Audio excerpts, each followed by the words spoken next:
I tested every map juicing method in Path of Exile 2, details and results. I actually want to know what ends up being the most. Now I'm going to make my prediction.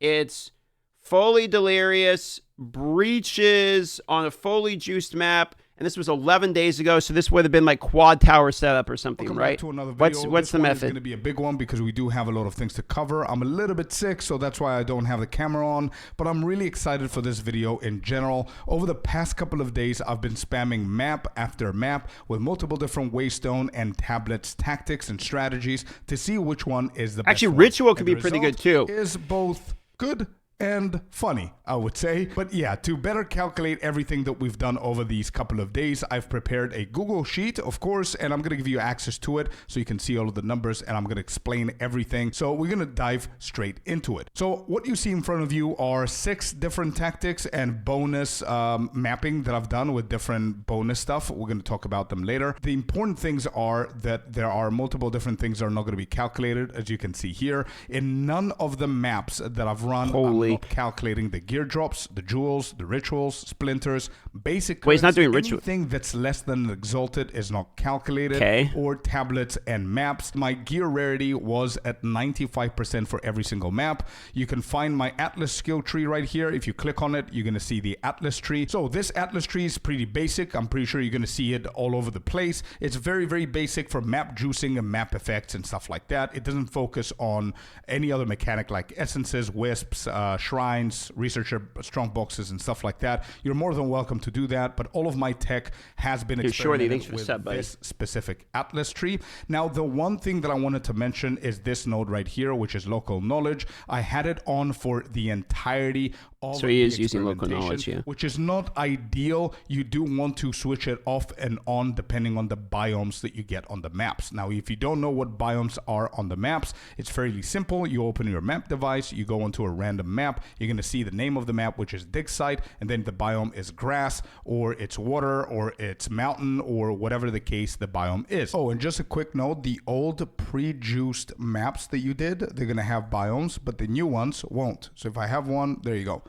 It doesn't show the biome for some reason, so GG, please fix that. Why do we care about that is because when you open the Atlas tree, I have it disabled now, but local knowledge, you're going to see that it gives you multiple different positive benefits depending on the biome that you run the maps. But if you do have this on and you go for a mountain biome, it's going to increase your gold drop chance by 40%. The gold will take your drops, which also means that it's going to decrease your chance of other stuff dropping too. The same goes for the desert biome as well. So usually what you're going to hear from min-maxers is that you do want to trigger local knowledge on and off depending on the biomes that you do. If you're running swamp and water, you want it on. If you're running anything else, you want it off. What others and myself do usually, so we can avoid the manual hustle, is we keep local knowledge on and we only disable it if we do desert biomes. However, as I said, for my calculations and this experimentation, I simply had local knowledge on for the entirety of the thing, just so it can be fair. Now, another important thing to know here is that for the entirety of this experimentation, we didn't focus on any of these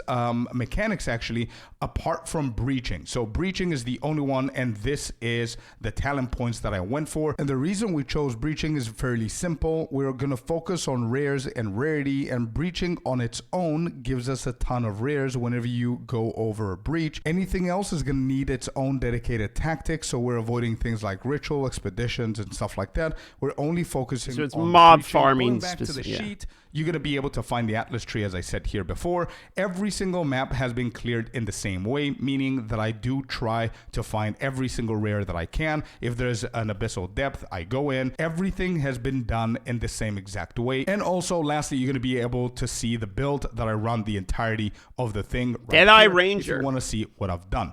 Now, something very important before we get into the details. These things here are very important for you to know. Quantity of items was the most important thing that we had prior to this patch. Quantity of items, so 11 days ago. Actually, no, this is post-patch. Okay, good. So there's relevant information. Was the only thing that we were running on the tablets, because tablets was the only resource that was giving us quantity of items. And what quantity actually does for the items, because I saw on stream a lot of people didn't know about it, is it gives you more loot. It doesn't necessarily make the loot better. Quantity, not quality. Quantity of items simply means you're going to have more loot dropping. That's why it was so good. Rarity of items, on the other hand, has a chance to have better rolls on the loot, not necessarily more loot, so it's the exact opposite. Now, something important to know about the rarity of items is that we have two different sources of rarity of items. Rarity of items on the maps, which is what we're actually adding on our Waystones, even before the patch, which does not have any diminishing returns as far as I know, which means that you can stack it as much as you want. Now, the second source of rarity of item is on our gear, but that one has diminishing returns. Diminishing returns, for anybody who doesn't know, means that there's a cap, that whenever you exceed that cap, the value of each point and each percentage of whatever it is that you're stacking is going to start diminishing in value. So recently what we found out is that the ideal percentage is around 150% rarity on your gear. And like 150 is like a pretty high cap for DR. Like that 150 is actually kind of a lot of rarity. I mean, you would have to, you're not going to hit that without specifically focusing on rarity. Lastly, there's one more source that rares and bosses have that are going to help us with the rarity, which is called the monster rarity. So every single rare and every single boss has their own monster rarity, which all of these things combined together create a formula that will decide what kind of loot you're getting. So I wonder if he's going to get into bosses at all, because from what I hear, like boss farming is actually kind of dog shit. The quantity of items is, the more the rarity of items is, both in the map and your gear, and the higher difficulty the monsters that you're killing is, all of those things combined together is what's going to give you good loot, which is why normal monsters don't drop absolutely anything. It's going to be very, very rare whenever normal monsters drop something really good, which is mostly what we're focusing is rares and bosses. So speaking of bosses, it's a really good change that GGG added bosses into our maps, because every single map has now a boss, which means extra loot. Now, a problem that we all had is a recent nerf that happened on quantity of items. Before, we could juice 4 different towers, or even 2 different towers with max quantity of items, which was 7%. Now, the maximum on the tablets is at 10%, whereas everything else like rares and rarity got 3x. If I look at the tablets right here, you can see rarity is all the way to 30%. So this is a huge buff for everything else and a very, very tiny buff on the actual numbers on quantity, but altogether it looks like a nerf for quantity. In the first day, I said, okay, quantity... Wasn't it like 40-50% nerf? I mean, the top end of juicing went down significantly for sure. He's dead, so we need to move into a different area. And you're going to notice here that the area that I moved in was rarity and rare monsters. Why I'm focusing on rare monsters, you're going to see the majority of my texts here have all significantly increased rare monsters, and you're going to notice that the more rare monsters we get, the better the result is. Rares, why? Because quantity of items and rares are almost the same thing. It's an example that I gave on stream that if a map has 10 rares in the entire map, you have the chance of getting loot from 10 rares. If you increase the quantity of items by 40, 50, 60, 70% like we used to be able to before this patch, this means that you're not increasing the rares that you have, you're simply increasing the amount of loot those 10 rares are going to drop. He's explaining like it's more lottery tickets, basically. 5 rares that drop 4 items per rare is 20 items, or 10 rares that drop 2 items per rare is still 20 items. He's basically saying he's getting more lottery tickets to have a chance at the items being a divine orb. Now, since quantity of items has been nerfed, you want to increase the amount of rares that you drop. So therefore, if you have 380% on the rares, so let's say now you have 38 rares that are actually going to drop loot, that's as if you have the same amount of quantity like last patch in your maps, but only with rares. Now, the second thing on this example is that even though you have 10 versus 38 rares, cool, we're getting the loot. What about good loot? This is where rarity of items comes into play. Rarity of items, as we said before, improves the roll of whatever He's really explaining this for the people that don't know. For example, the 10 rares dropping potentially, let's just say they're going to drop 5 exalted orbs, all 10 rares combined. And here, obviously, you're going to triple your chances, let's say 15 exalted. Now, if you add a ton of rarity of items on your maps, and your gear. Also, the rares have their monster rarity. All of these things combined have the potential to increase what kind of loot those rares are going to drop. So lottery tickets, baby. Or make them drop even better items. So by them nerfing quantity of items, it opened a huge door to be able to experiment in multiple different ways, apart from just doing the same thing over and over and over and over again, because it's simply 10 times better than everything else. Good observation. So what I mean by that, let's go back to the game, and I have everything prepared for you. So first way is what you all know about if you followed my previous video, my previous guide on how to juice your map successfully prior to this patch. Nothing changes with that. You're going to get yourself a Waystone tier 15, full on mods on them. And the first thing that you're going to do is you're going to use a chaotic rarity, because this is going to add rarity to the Waystone whenever you have it active. And this is such a good example of like the biggest issue per map. Look how many things he has in a row here. He's going to do this, and then he's going to do this, and then he's going to do this, and then he's going to have the tablets for it. Like this is a perfect example. Chaos orb your Waystone. So we do that, and there you go. Everything is going to be replaced. And as you can see at the very top here, we have 130% rarity. The second thing that we do here is we simply hit it with a vertebrae. This vertebrae is going to allocate a random desecrated mod. And this is pretty important for you guys to know what kind of prefix or suffix desecrated mods you can get, because it's within the tactics and within the strategies that you would want to run. So a good way to look at this is go into the website poe2db.tw.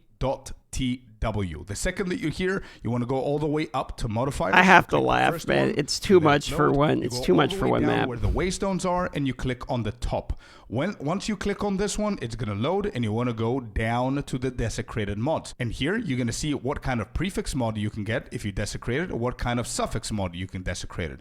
Why do we care about this? It's because, don't forget, we're trying to get rarity and we're trying to get rares. So anything that gives us one of those two is a good mod to get. The prefix ones are the easier mods to handle in the maps, and they give you decent enough of percentages. As you can see, additional pits, it gives you 25. The suffixes are the negative mods that make the map. Here's the thing though, like most people are just not going to do this. I mean, this right here is why there's such a gap between people that farm a lot of currency and people that don't. Is most people just want to play the game. They actually like running maps. They think it's fun. They're not trying to like farm for a job. So my argument is this, that I don't have a problem with the systems existing in the game. The systems existing is fine. The way you can shrink the gap between casuals and giga juicers is by having the knowledge that is showcased here on the website applied in game. That can help a bit. You still actually have to have the hours in the game and the willingness to do the things, and this is not unique to this game. It's not a problem with the game. It's a fundamental concept of people that are going for a certain outcome and spending their time, effort, resources on achieving that outcome will always achieve the outcome more than people that don't care about the said outcome. That's just the way literally everything works, and it's an obvious fact of life. However, you can help out people with this by having this stuff be showcased in game. One easy way to do this is like when you actually do the desecration, when it shows what it will be, underneath it could have these like, okay, if you do marked for death, it will give you drop quantity, rarity. It could show you what it actually adds onto it itself, just as a little text right there. Or they could just have the eye symbol in the circle if you don't want it to be like clogging up the UI, and you could just hover your mouse over the eye and it would say this modifier will add these things directly to your map. It's already in the game. They already know what it's going to add to the map. They could just show it, and then that would immediately make it a little bit easier for players to know what's actually coming. So then all they have to know is the concept of, hey, you want rarity on the map, you want quantity on the map, you want packs on the map, and that's just one bit of knowledge they need to know, which is what you want as opposed to what you want. But then now you need the memorization, which is the memorization is really the style of like the gap of knowledge that I think is the annoying part. Like having to memorize all the different things is why it's annoying. Everyone has to use all these spreadsheets because no one really memorizes every single one of these. I mean, some people do, but like not very commonly they're just going to go look at the spreadsheet. So if you just have that part in the game, it removes the memorization requirement of it out of the game. And then the people who don't want to do all this horse shit just to play the game and like get a decent result don't have to have the memorization associated with it. And it makes it easier, removes at least one of the barriers of allowing those people to engage to try to get the same outcome that people that are focused solely on the outcome will do. You know what? You see what I'm saying? It removes a barrier of the entry for that. So it's like, a lot of times I hear like casuals should be able to blast and be just as far as like the hardcore gamers. Like, you know, it's like, okay, you kind of can't do that. It's just like fundamentally a flawed concept. People that play 1 hour a day are going to be a tenth as efficient as people that play 10 hours a day. Like that's just the way it works. You know, it doesn't logically make sense the other way, but you can help those people by removing a lot of the annoying barriers that are in their way and making it easier to understand the game. That's why I think PoE 2 is already significantly better at this than PoE 1. They've done a lot to implement to make the base floor easier to understand and easier to play. That's why you always hear, PoE 2 is super easy. It's because like, you know, it is easier to do, but also it kind of requires a lot less of these niche knowledges. And I think it's important to do that now because as the game continues to develop, the requirement for memorization is going to become harder and harder and larger and larger. Another example of this would be, remember the Omen of Whittling? Like Rax had that bug, for instance, it removed the wrong one that wasn't highlighted or whatnot. I saw people even in that circumstance calling it a skill issue, which is 100% not, because they're like, eye levels exist. You could just know the eye level, and obviously the website showed it all, and it was still bugged. But I heard people arguing that's like, oh, well, it is possible to memorize like the eye levels, all of that, instead of like the argument being, I wish they showed it in the game proper. It's, oh, well, there is some way to do it because there's a spreadsheet somewhere on the internet that explains it, is a way poorer argument than like the game itself should showcase the knowledge needed to understand the game. So that's kind of like where I come at it whenever I see stuff like this. Even harder. For example, one of the hardest is the Mark for Death, which actually causes you to take 50% increased damage for 10 seconds. However, it gives you 40% rarity, almost double of what the prefixes give you. As I said before, the reason we care about the desecrations and we're not going to just be picking by random is because we care about what kind of bonuses they're going to give us. And unfortunately, in the game, you're not going to be able to know unless you pick it. So let me give you an example, and I'm going to show you which ones are the best ones to go for. So the bug was not highlighted in Desecrate mod. No, I understand. I'm saying people were using that bug as even in that circumstance in which that bug was so obviously glaringly a bug with the game, we're still trying to argue the way that like it doesn't matter.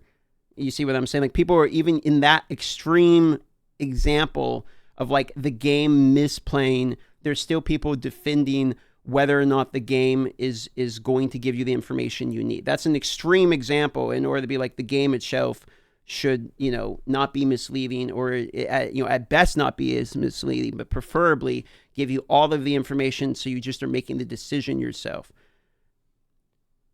Widow says maybe or will, depending on mod levels. Yeah, and like the highlight's a good example of a feature that I like, instead of just like the Omen of Whittling will remove the lowest level or whatever, and then you have to figure it out. Like having the highlight is a good example of a feature that is supposed to help people understand what is actually being removed. I like things like that. Yes, agreed. If we put it into the tiny window and we reveal, we're going to see we're getting all these three. So see right here, this is what I'm talking about. You can just put a little eye, and you can just hover over the little eye, and it says adding this will add quantity, rarity, Waystone chance, whatever it happens to be, and it could just be right in game, super clean. I know from experience from running these maps every single day that this one is one of the worst mods that you can possibly get, because it doesn't allow you to deal any damage for 3 out of 10 seconds. Yeah, it's terrible. However, I know that it's insanely strong on what we're actually trying to get. So it's a suffix. We go to the suffix and we look for it. There it is.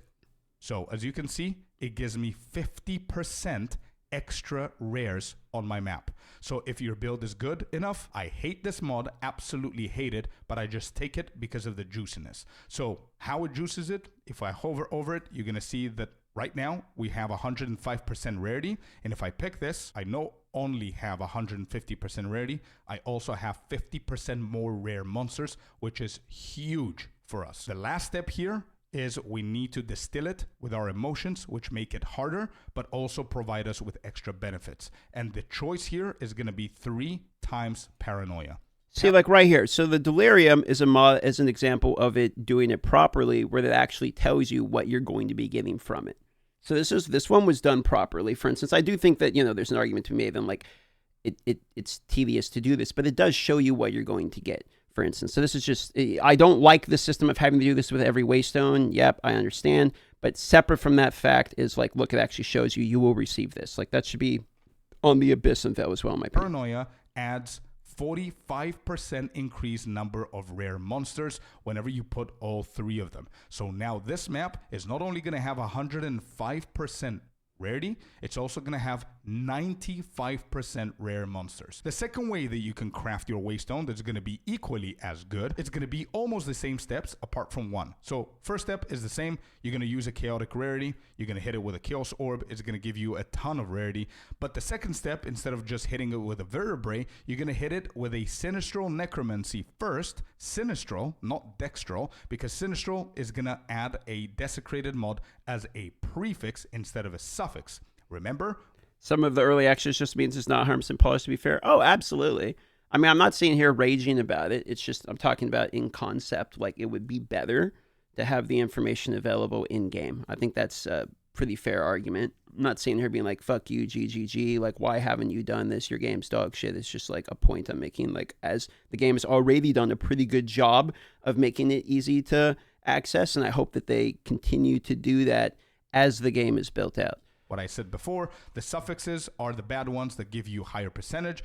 Prefixes are the easier ones that give you slightly worse percentages, but they're still good.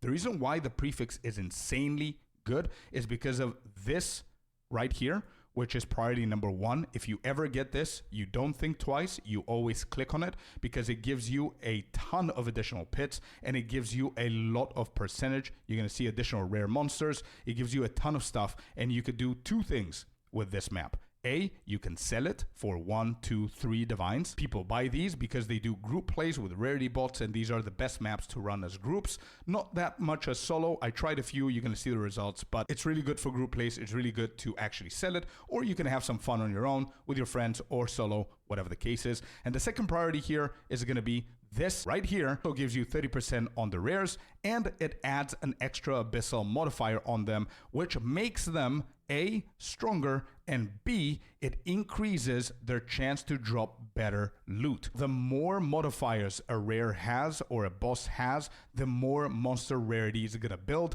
Therefore, the better loot it has potential to drop. And remember this rare modifier additional thing that we're adding here, because it's going to make sense in a second. So if we hit it while the omen is active, it's going to add a desecration, and it's always going to be a prefix. Let's go and see what we actually got here. We didn't get the abyssal that I showed you before, which is the big mod that we can sell. This one right here. This is not bad, by the way. Additional pits, as you can see, gives you 25% rarity, which is something that we would have chosen if we didn't have something better. But we got our second priority, which is the extra abyssal modifier. And once again, you can see that it's going to change up here, 107 on rarity whenever I... This system of going to the well with solos needs to be implemented within the hideout when you hit in-game 100%. I'm okay with going there like during the campaign to unveil an item or something, like thematically, sure, that's fine. But once you get to the in-game and you're running like 300 hours of maps, like, yeah, this dude needs to be in your hideout. Like, I'm not upset with having to go unlock it or anything like that, but once you've unlocked it, once you're on your fourth character, like, it's... you need the dude chilling in your hideout like every other system in the game. I mean, this for sure in December when they do 0.4 update, this dude needs to be in your hideout. Pick it.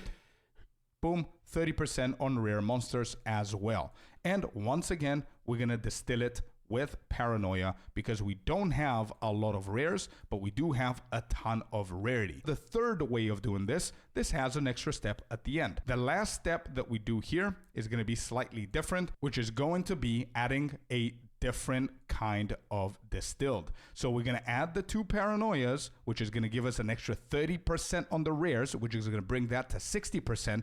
But in addition to that, we're going to add 1 fear, which is going to give us 25% chance to have an additional modifier. This is the third tech that I actually tried that you're going to see later on. Then the next one is once again very, very similar. Instead of adding more rares, you're going to add fear on the actual map. However, here is where you can actually decide not to do this because we didn't land big on the rare monsters. It's only 30%. If it was 60 or 70%, fear would make sense. Now that it's 30%, it doesn't really make sense. So we can actually skip fear for this step, and we can go with paranoia, so we can add even more rares into the map, making the map a little bit juicier instead of the fear. Or you can add 1 fear here if you want to, or just 3 paranoias, which is going to practically make the map the same thing as what we did in the second tech. And these are pretty pricey, so you want to make sure that you juice the fear into maps that already have high rare monsters. So good example would be the next one. The next tech and the last tech that I wanted to show you is, instead of going for chaotic rarity, you go for chaotic monsters,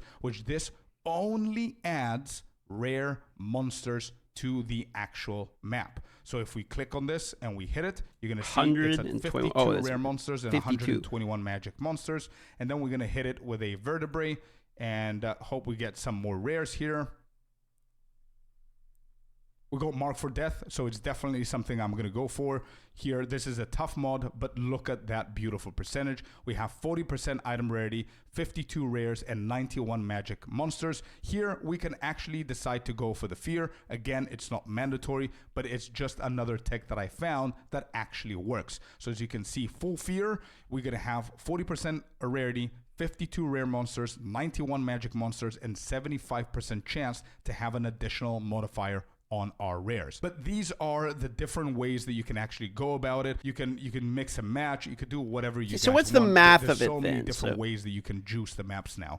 But the last thing that I need to show you before we look at the very thoroughly explaining the system of building them out. Now I'm curious about the math. Document, so everything makes sense on the sheet, is how I use all of these texts with the tablets. So the main idea I want you to take on this is that, first of all, throughout this entire calculation of the tech, I never ever went on a map that has been pre-juiced. Okay, good. So he didn't. I don't think that would have been fair. So this is without the double juicing, which is, if you don't know what that is, it's like you used to be able to slam with towers, and now you can put tablets in also. So there's like the double juicing of the before and after. He only tested them like on the after phase. So like what the game will actually be going forward, as opposed to like, you know, having 4 towers and then the tablets. Like, it's a fair test. For example, a basic thing that you can go for is if you want to do this map, for example, and we're starting with the basic, which is what I'm going for, is 105% rarity and 95% rare monsters. We have a very big number for both of those things. Usually what I go for is split and balanced tablets as well. For example, I'm going to add rare monsters on the breach. I'm going to add a second breach. I'm going to explain why in a second, with rare monsters. And the last one is not going to be rare monsters. It's going to be rarity. This way, I'm going to give this map an extra 30% on rarity, and I'm going to give it an extra 76% on the rares. Wow, rares. This, you can go about it in any way that you want. I can take one of the breaches, and I can go for rarity on the breach as well. So now, instead of all of those rares, I'm giving the map 30 plus 30, 60 extra item rarity, and 36% extra rare monsters. As long as both of your numbers are high, you're doing good.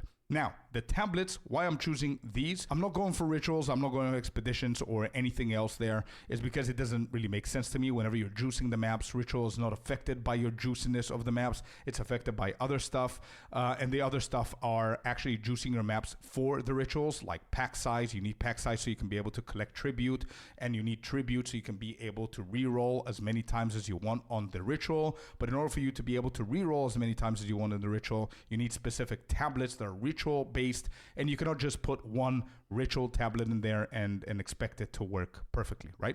So rituals is not that viable. Expedition is not that viable for my tech, at least. The best thing here to do is breach, and don't forget the breaches have rare monsters, which is even better for our tech. So the reason I go for 2 is because personally I'm utilizing the 3 additional breaches tech, so I'm trying to go as high as possible. As long as the tablets that I'm buying are not too expensive. So we're going as high as we possibly can on both rarity and rares. As you can see, I have multiple different sets here. I have always 2 breaches of rarity, 2 breaches of rares, and then irradiated is going to be my last one. 1 for rarity, 1 for rares, and that's basically it. The main idea is practically the same. You want high rarity, high rare monsters on every single map. How you do it, it's up to you. So going back to the sheet, you're going to see this is my first tech, high rarity, rare monsters. Okay, here we Paranoia, what you saw before as the first tech with full rare monsters on the tablets is what I tried in the beginning, and it was proven pretty nicely. You're going to see all of the currency drops. If you click on this link and you open the link right here, you're going to see these were the actual drops for the 10 maps. I know the 10 maps is not something insanely big to justify the drops. I'm gonna it's not bad though, more honestly, maps with the ones that make sense to me, but out of 10 maps this is pretty decent loot. The second tech, what I did is I went full rarity on Waystones with greed instead of paranoia, which is something I didn't show you earlier, which is another tech that you can go for to just go full rarity on the Waystones and full rare monsters on the tablets. And the loot here is significantly lower than before. You're going to see even the exalted orbs and all that stuff. Half as many divines. It's not bad, but it's not as good as the first one. Yeah, for sure. The third tech that we have here is going to be high rarity and high rares on Waystones, which is the first tech as we saw. But here I was playing around a little bit with the tablets, which is what I showed you before. If you have lower rarity, you put more rarity tablets. If you have lower rare monsters, you put more rare monsters. And the currency drop here is this for 10 maps, almost identical, by the way, with the first one. Two perfect exalts, though. I see a pattern.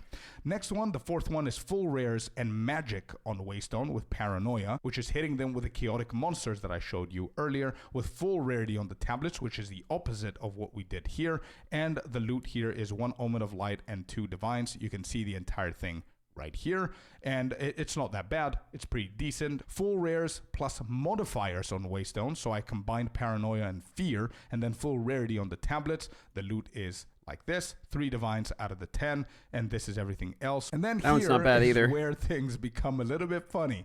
I decided to try quantity once again, and it has actually proven to be one of the best techs that we currently have in this patch as well. I haven't seen what other content creators do. I have been streaming the entire time since the patch came out, and I was actually sick for 2 days. Yeah, it was pretty funny to see this on stream. You will see the loot here that we got is pretty good, man. Right, we've got like 2, 4, 6, 73 exalted, 4 greater, couple of these, whatever. We've got a horror, we've got 4 divines, and to be able to achieve pretty these similar numbers, actually, to you simply first one. use the same tablets that we saw before, but with quantity. So 1 irradiated with max it seems quantity pretty of consistently 10, and like 2 close to the breach same. with max quantity of 10, and also the 3 additional breaches. Using all 3 of these is going to give you 30% quantity, which is going to have a cap of 43%, as you see in the sheet. And then there's sometimes that you might be lucky where the Atlas tree is going to be able to double that to 82 as the hardest cap, which is the maximum think it that would you drop can go. with the And 82. the way that you get this is with the Atlas tree right here, which is the unstable energies. It makes the map harder, but it also increases your rarity, your rares, your quantity. That's why you're going to see all my numbers fluctuating a lot, even though I'm using the same text all over. So quantity, I don't think it's dead. I'm going to keep trying these 2 texts and tell you what the results are. But this is what I've found so far. Overall, out of 66 maps, we had 47 divines, meaning the tinks that dropped, like Perfect Exalted, an Omen of Light, an Omen of Horror, and the divines altogether were 47 divines. Okay, it's selling which everything. Come down to 0.7 tinks per map. So almost 1 tink per map. And if I calculate, if you click on all of these images that I added here, if I calculate the exalted orbs and all that stuff, that's going to be an extra 7 divines. So it comes down to 0.8 per map. And here's the funny thing. You could simply just do whatever you want, and you're going to get almost 1 tank per map, as long as you follow the basic things. Number 1, you need to have pretty decent rarity on your gear. I had 95. I don't have the 150, which is that's with like I'm going to build it to reasonable there and rarity see what too. the difference is, but I had 95. So anything above 90 is going to be good. You want to have an Atlas tree that's going to support your tech, whatever it is that you decide to go for. You need to have a build that's going to be able to go through and handle all of these maps, especially if you go for the Suffix for even more juice. And you need to know how these things work so you can be able to juice them accordingly. But if you focus on rarity and you focus on rares, I don't think you can go wrong. Let me know what you guys think about this. I really hope that I helped. So all of quantity's you guys king out. one more I time. really hope that I explained things correctly. I know the video is too long. It's I'm a gonna very try and edit thorough the best video. that I can here. I'm a little bit sick, so my brain is a little bit slow. It's a good and, video. I'm repeating myself a lot. I'm going to try and edit that out, but it is what it is. I absolutely had a blast with every single one of you guys, whoever was on the stream while we were doing this the past couple of days. I really hope this helped you. You're going to find the link down below for this sheet. And yeah, if you have any questions, please feel free to ask away in the comments down below. I always read the comments, or join us live so you can watch these kind of texts and be with us whenever we're testing things live. Thank you once again for watching, and I'm going to see you guys on the next one. So the difference between quantity and just pure rarity was actually not as large as I would have thought, honestly. I thought it was going to be a pretty, much larger gap, and that's actually not that bad. I mean, for 10 maps, he was averaging like 4 divines or something. He's like 0.72 divines a map is actually way higher than what I thought, considering his rarity is only 95%. And he wasn't going like super crazy. And it's not on pre-juice towers. 47 divines and 66 maps is actually quite a bit. Yeah, you would probably want a higher number of maps in order to run this, like I understand, but it's, realistically, like, how many hours does this guy have to, he probably can't do 600 maps as opposed to 66, so he did the best he could, but it was interesting data to see nonetheless.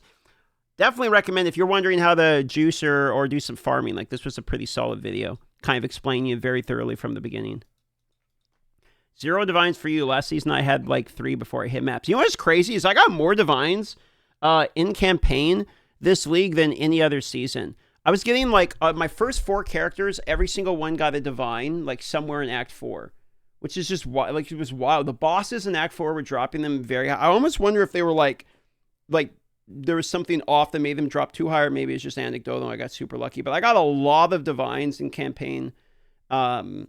This league as compared to the other one. Same, I got a lot in interlude. Same, last season I got 2 before maps. Streamer client, yeah, I logged into the streamer client hard for sure. Your second hero, first divine in Act 3, 4 on my starter in campaign. You got 4 divines in campaign? That is insane. 4 divines in campaign is like 1 in a million. Dude, that is crazy, dude.